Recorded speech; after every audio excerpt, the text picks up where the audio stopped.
buffalo chicken good guy. You messed up already, bro. Like 3 minutes. And we are ready to commence the argument CHS debate on do Americans adequately prepare students to take control of their futures. Whenever you're ready, gentlemen. Yeah, whenever you go. Sean Murray will be the affirmative. Resolved. American high schools do adequately prepare students to take control of their future. When considering taking control of their future, students most often relate it to the level of influence they have on their future success through jobs or occupations, because without work, a future becomes bleak. An unemployed or unemployable person loses all sense of freedom, value, or control over their world. American high schools help prepare students for their future by laying down foundations and skills necessary to assimilate and thrive with a modern workforce, so a person can be free, participatory, and contributing member of society. Here are just a few statistics that illustrate the importance of high schools in preparing students to take control of their future. Number 1, employment rates. According to the 2018 Bureau of Statistics, people who do not obtain a high school diploma have a 7.7% chance of unemployment rate. People who have a high school diploma and no college have a 5.3% unemployment rate, a difference of 2.4%. People with some or with an associate's degree have a 3.8% unemployment rate. People with a bachelor's degree of a higher have a 2.5% unemployment rate. These numbers demonstrate that employment opportunities are directly related to educational levels. Therefore, having a high school diploma directly helps control a student's future employment opportunities. Number 2, salaries. Unfortunately, in this world, the amount of money a person makes from their occupation often determines the amount of freedom and choices you have. The more money a person makes gives them the more options in life, which means more control over their present and future lives. According to Bureau statistics, the median non-high school graduate approximately makes $24,700 a year, whereas an average high school graduate makes about $34,500 a year. This is a difference of $10,000 annually and over $500,000 over the course of a lifetime. People with a bachelor's degree make an average of $59,000 per year. And finally, people with a master's degree make above $71,100 per year. The differences between a non-high school graduate and a person with a bachelor's degree is about $36,000 per year and almost close to $2 million over the course of a lifetime. These statistics clearly illustrate that the higher the education one has, the more money you will achieve in your future. The only way that a person can increase their level of education is through high school diploma, because you cannot earn a bachelor's or master's degree without going through high school. Proving once again that high school prepare you to take control of your future by providing the elements and skills necessary for a secondary education, which improves salary and employment prospects even more for the future than just high school diploma.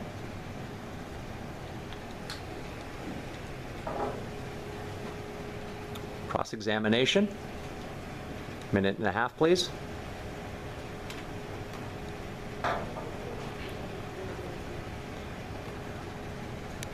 Why is it that your unemployment numbers from the Bureau of Labor Statistics don't match the numbers on your website?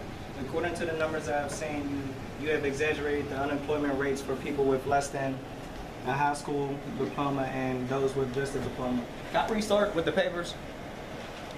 About this? Can't do it. Yeah. Don't worry. Restart it, Jay. Why is it that your unemployment numbers from the Bureau of Labor Statistics don't match the numbers on your website? According to the numbers I have seen, you have exaggerated the unemployment rates for people with less than a high school diploma and those with just a diploma. You quoted, I believe, 7.7% and 5.3% respectively, when the numbers are actually 5% and 3.9%, a much smaller difference than what you expressed, showing that high school does not make much difference in employment opportunities. Number 2, another thing you emphasize is how much you would make from jobs or being employed by someone else. However, if school actually emphasized creativity and autonomy and learning, wouldn't it be more possible for a person to find what they're actually good at and start their own business based on their own strengths and abilities, rather than have to look for or depend on working for someone else? If high schools taught and encouraged creativity, then wouldn't today's students begin creating jobs that schools couldn't even predict will exist? Number 3, if high school really prepared you for your future, then won't we all prosper along with the other countries around the world? Tell me, is this an individual problem, or is it the school system's failing us to adapt to what's new in the world? Are we learning what we need to learn to advance the country, or are we just running in place, treading water as it relates to learning truly new things in school? What I do know is that the economic inequality in this country is growing exponentially, and that a tiny percentage of wealthy people continue to get richer while the vast majority of the population keeps losing wealth. If education is supposed to serve as an economic equalizer, then wouldn't you say that our education is failing us for the future? Now you have your opening statement. So back to me. Yep. That's you, John. Resolve. High schools do not adequately prepare students to take control of their futures, according to Ken Robinson, an internationally recognized leader in the development of creativity and advocate of education transformation, says. Current systems of education were not designed to meet the challenges we now face. They were developed to meet the needs of a former age. Reform is not enough. Schools need to be transformed. Number one, schools not changing the way that they teach information for 100 years. The rise of industrialism in the early 1900s influenced not only the structure of mass education, but also its organizational culture. A, like the factories that they model, schools are special environments with clear boundaries that separate them from the outside world. B, they are set hours of operation and very rigid rules of conduct and behavior. Many jobs today have more freedom to set your own hours. Major tech companies like Google now have rooms to sleep so that workers can work overnight or when they feel most productive. They are paid on results, not the hours you work. C, they are based on standardization and conformity. D, students within the academic system are taught the same material. E, they are assessed against common scales of achievement and have little opportunities for choice or deviation. F, schools bundle the students together as a whole that are all the same, learn the same way, and learn the same general material. G, this sameness leaves out individuality and autonomy, crucial skills that help find the student's individual gifts, talents, and passions. Number two, according to the childhood and teenage development specialists Dan Pink and Peter Gray, autonomy is an innate psychological need, and that the number one reason kids are not inspired by or like school because kids are not free in school. They feel suffocated and controlled to be something that they are often not. This often kills their effort or desire to participate because they are depersonalized. Number three, instead of being taught necessary and useful classes, students in high school are taught memorization and rote learning. This type of learning is inauthentic and not hands-on. This type of learning actually retards creative and critical thinking. Two of the most important skills necessary for 21st century employment only rewards lower depths of knowledge. Ken Robinson has been quoted as saying that schools don't allow students to grow in the creativity they educate them out of. Curriculum should be modernized and there should be more opportunity to take practical courses. You can graduate from high school having learned very little that's practical, like financial literacy, basic economics, tax preparations, retirement, how to make investments, accounting, planning, how to get a mortgage, whether to buy a house or rent it, how to finance a car, basic maintenance of a car or house, and what that costs, how to get health insurance and what that costs, etc. Finally, number four, the world is becoming a more globalized marketplace, creating more international competition for jobs, business, and technological innovations.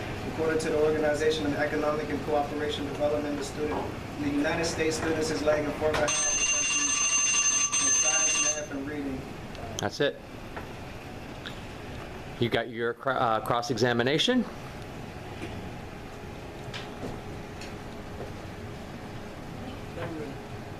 That's it. Right off the bat, in your argument, you claim that school has not changed the way they teach for 100 years. Yeah. This is a...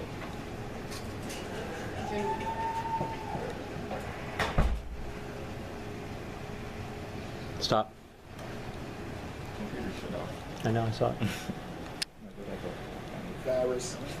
Computer shut off. He got it. There it is. Continue? Start over? Yeah, go. Good. This is overly simplistic and patently not true. Just in the past 19 years, we have significantly changed in high schools. We have just gone through the No Child Left Behind during the Bush era, the Race to the Top during the Obama era, and the adoption of the Common Core curriculum, which is made to ensure that students graduating high school are prepared to enter a 2 to 4 year college programs or to enter the workforce. This new skill-based curriculum required that information be taught in a new way. In addition to those changes, schools have also adopted a new and created a new STEM courses that combine science, technology, engineering, math, and to prepare students for emerging future jobs that pay very well. 2, you say that everyone learns the same way, but then why are there classes for kids that learn at a different pace? Also, you can't ignore differentiated instruction, which means teaching the same material to all students using a variety of instructional strategies based on the ability or learning styles of each student. All teachers have to do this for their lesson plans. You say that 3, you say that schools are set up like industrial factories with the set hours of operations and rules of conduct and behavior. Well, I say thank God for that. What job doesn't have rules, protocols, or expectations, and hours where you have to check in and leave? 4, you said schools educate the creativity out of the students or have few opportunities for choice. Schools do offer choices in class selection. Students choose between electives like music, art, theater, or film, which are creative in their core. All right, this is your conclusion. Which one? This is for him. And then, John, you'll have your conclusion next. Whenever you're ready. 3 minutes. Go ahead. In conclusion, I believe that American high schools do adequately prepare students to take control of their future for a number of reasons. You said that many of the classes are not necessary and that practical classes like financial literacy and planning should be included. But you seem to leave out some of the electives that are taught in school, like college and career prep, financial algebra, or dual enrollment courses for business. Don't those classes offer a chance to learn about budgets, investments, investment accounting, and economics? You also emphasize that schools haven't changed in over 100 years, in fact, the high school curriculum. The way it's being taught has changed dramatically in just the last 20 years. You also say that school skills, autonomy, and individuality high school recognize, celebrate all individuals because all teachers have been trained to individualize and differentiate teaching based on a student's ability and learning style. As the Bureau of Labor Statistics demonstrates, high schools give you a better chance of not only having and maintaining a job, but of having a significantly higher paying job that offers more choices, freedom, and control of your individual life and future. Lastly, the skills taught in high school are precisely the skills necessary to prepare students to take control of their future. Because according to the World Economic Forum, the 10 most necessary skills needed to flourish in the 21st century workforce and society are 1. Complex problem solving, which are taught in math, science, and physics. 2. Critical thinking, which are taught through analyzing and making inferences in English, history, and social studies. 3. Creativity, which is taught in art, music, theater, creative writing, and through core class projects. 4. Emotional intelligence, which students learn through negotiating relationships, friends, and social circumstances in high school. 5. Communication, learned through reading, writing, public speaking, and interacting socially. 6. Judgment and decision making, through behavior, self-regulation, and prioritizing. 7. Collaboration and negotiation. Students must engage in group work, which requires listening and compromising. 8. Cognitive flexibility, mental ability to be able to switch between thinking between two different concepts and to think about multiple concepts simultaneously. 9. Time management, juggling sports, jobs, homework, friends, and family. 10. Responsibility, homework, projects, test deadlines, being on time. Each one of these skills are directly taught and focused on in high school through activities, assignments, and projects. Students in high school must analyze and synthesize information, interpret, describe, explain, summarize, compare, and contrast. All of these play a crucial role in nurturing those 10 necessary skills for future employment. High schools prepare students to take control of their future by becoming more informed, aware, conscientious, self-reflective, and empathetic. These skills will not only enrich the life experience of any person, but prepare students for an uncertain future where jobs are becoming scarcer, more competitive, and skills-based. Negative conclusion.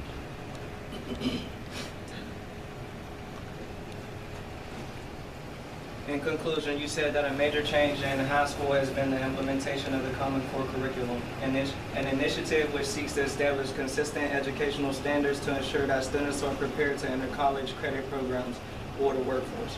Well, I ask, aren't these skills still being imposed on everyone like a one-size-fits-all blanket? Also, who decides what these sets of skills are? Business experts, economic experts, tech experts, scientists, engineers? No, there are politicians and educational bureaucrats in Washington or state capitals that decide what should be taught. High schools are still run off Industrial model that kills creativity and forces people to follow orders and restrict individuality and choice. Automation and outsourcing are killing the industrial and manufacturing jobs. So why are high schools still trying to educate students in a way that trains kids to comply rather than find the unique and creative talents for the jobs of tomorrow that we don't even know will exist? High school's obsessions with their implementation of standards is sure to miss and ignore many of the unique individual skills and talents that students possess. Might those skills be precisely what future jobs may need? No one, let alone schools, can predict exactly what all future powers might be, right? So then, what if we need those special individual talents to solve those new issues that the common curriculum in high school ignores?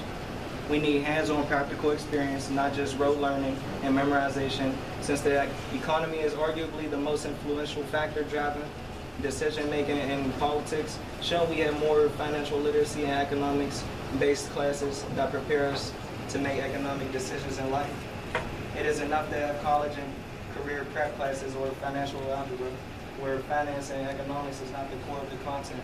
We need a transformative curriculum that allows individual choice and hands-on training with professionals in the field that students are interested in and found around. Much like the Finland model uses, which happens to be the highest ranking high school system in the world. The last point to be made about high school is its failure in equity. The inequality that exists in public school funding has created a tiered system that only rewards the economic elite. Property taxes are a main source of funding in those schools in inner cities, and large socioeconomic companies don't generate the same amount of revenue as wealthy communities and high schools across the country. There exists a huge disparity and achievement gap between people of color and whites, as well as rich and poor families. This lack of equity does not prepare a huge portion of the population to take control of their futures. As the world continues to change, why is school barely at all? We change the world to make it a better place, more efficient place for everyone. But if you stay in the same place while your international high school scores in math, science, and reading continue to drop or stay stagnant, what progress has been made? Schools are like a shark. If you don't keep moving forward, then they die.